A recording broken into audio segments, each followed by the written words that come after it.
మన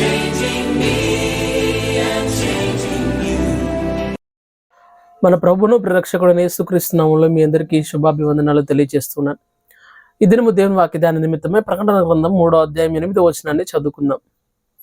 ఇదిగో తలుపు నీ ఎదుట తీసి ఉంచున్నాను, దాన్ని ఎవడును వేయజాలడు అనే విషయాన్ని లేఖనాల్లో గమనిస్తూ ఉన్నాం. ప్రియుల యేసుక్రీస్తు ప్రభువారు దర్శన రూపంగా పద్మాసు ద్వీపములో యేసుక్రీస్తు ప్రభువారి శిష్యుడైన యోహానుకు దర్శన రూపకంగా తెలియజేసిన విషయాలే ప్రకటన గ్రంథంలో మనం గమనిస్తూ ఉన్నాం. ప్రియులారా, అక్కడ దేవుడు మాట్లాడుతూ ఇదిగో తలుపుని ఎదుట తీసి ఉంచి ఉన్నాను, దానిని ఎవడు వేయజాలడు అనే మాటను మనం గమనిస్తున్నాం.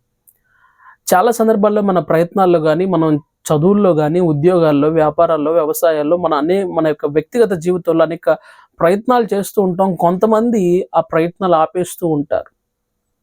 ఆ ప్రయత్నం జరగకుండా, ఆ పని అవ్వనివ్వకుండా రకరకాలైన అవరోధాలు, అభ్యంతరాలు ఏర్పరుస్తూ ఉంటారు. ప్రియులారా, ఇదిగో తలుపు నీ ఎదుట తీసి ఉంచి ఉన్నాను, దాన్ని ఎవడును వేయజాలడు, వేయనేరడు.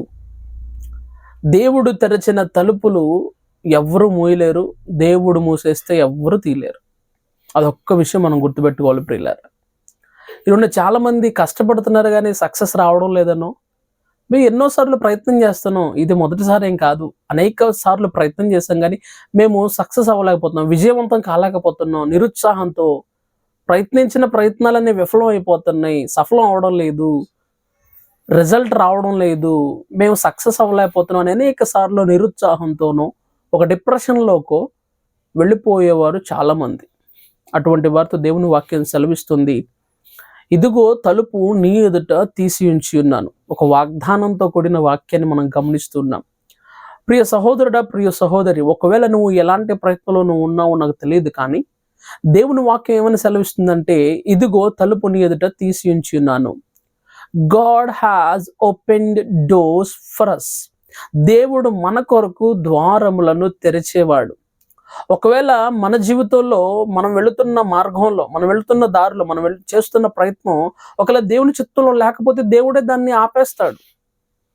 దేవుని చిత్తంలో లేని దాన్ని మనం పొందుకోవాలనే దేవుని యొక్క ఉద్దేశం అయి ఉండదు. ప్రియులారా, దేవుని చిత్తంలో లేని దాని కొరకు ఆశపడి, తాపత్రయపడి దేవుడు ద్వారాన్ని మూసేస్తే చింతించేసి నువ్వు అధైర్యపడకు. దేవుని చిత్తంలో ఉంటే దేవుడు ఏదో ఒక దినాన దారి తలుపు తెరిచేవాడుగా ఉన్నాడు. ఆయన తలుపు తెరిస్తే ఇంకెవ్వరు మూయలేరు.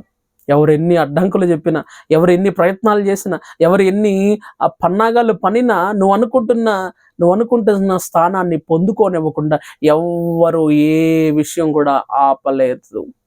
ఎందుకంటే దేవుడు ద్వారం తెరిచిన తర్వాత ఎవరైనా మూయగలరా అండి?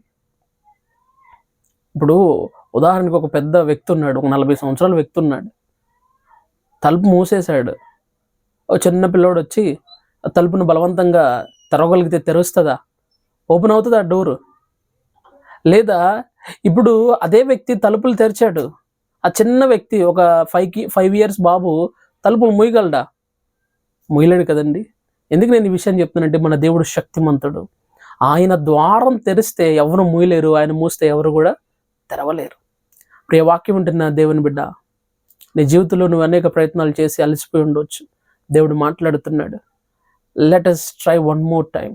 మరొక్కసారి ప్రయత్నం చేయి. దేవుడు తలుపులు తెరిచి ఉన్నాడు.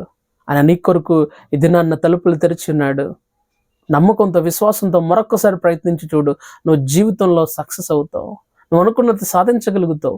దేవుడు తలుపులు తెరిస్తే మనుషులు ఎవరు మూయలేరండి. మనుషులు ఎవరు మూయాలనే ప్రయత్నం చేసినా దేవుడు దానిని నీకు అనుగ్రహిస్తాడు. నమ్మకంతో, విశ్వాసంతో ప్రార్థన చేద్దాం, కష్టపడదాం, దేవుని మీద విశ్వాసం ఉంచుదాం, దేవునికి మహిమను ఆపాదిద్దాం. ప్రార్థన. పరిశుద్ధాత్మ దేవునికి వందనాలు. మా ప్రియులు అందరినీ మాటలు వింటున్నారు, వారందరి జీవితాలు అద్భుతాలు జరిగించండి తండ్రి. ఇదిగో తలుపుని ఎదుట తీసి ఉంచి ఉన్నాను, ఎవడు వేయనేరడు అని లేఖనంలో సెలవిచ్చినట్టుగా మా ప్రియులు అందరూ విశ్వాసంతో ప్రార్థిస్తున్నారు. వారి జీవితాలు అనేకమైన అద్భుత మేలులు, ఆశీర్వాదాలు దయచేయండి. ఎంతగానో ప్రయత్నం చేసి విఫలం అయిపోయి ప్రభా, సఫలం కాక ఎన్నోసార్లు ప్రభా సక్సెస్ లేక విజయవంతం కాక ఒకవేళ నిరుత్సాహంతో ఉన్న బిడ్డలను మీరు జ్ఞాపకం చేసుకుని మరొక్కమారు వారికి అవకాశాన్ని దయచేసి ఏ ఒక్కరు కూడా మూయలేని విధంగా గొప్ప ద్వారములు వారి కొరకు తెరవమని యేసుక్రీస్తు నామమున అడిగి పెడుకున్నాను తండ్రి. ఆమేన్. God bless you.